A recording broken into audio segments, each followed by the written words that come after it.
गणेश पूजा committee Bajrang आखड़ार 91तम Ganesh महोत्सव बुधवार संध्या राजगांगपुर स्थित गोपीनाथ गली रे विधि विधान सहित आरंभ हो जाइछि। ए अवसर में गोपीनाथ गली बासिंदा 95 वर्षीय हरिराम अग्रवाल को पूजा पेंडाल मुख्य अतिथि रूपे निमंत्रण कराइथिला।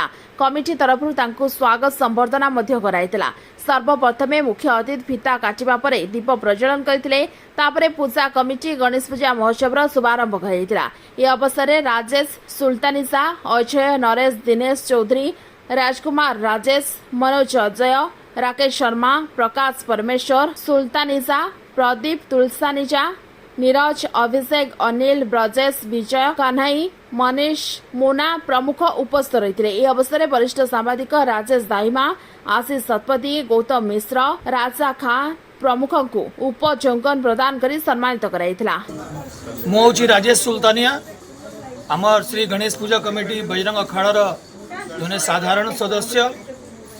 यही वर्ष आमे आम गणेश पूजार 91 इयर्स पालन करुचु, जो थिरे आम यही गोपीनाथ मंदिर गलीर वासी सबुठारु सीनियर लोक श्री हरिराम जी अग्रवाल को जी आखापाखि 95 इयर्स एज हेलेनी तांकु आमे एटी डाकी तांकु स्वागत करिवु, तांकु अभिनंदन करिलु आउ तांको द्वारा आमे ए उत्सवटा शुभारंभ करागला।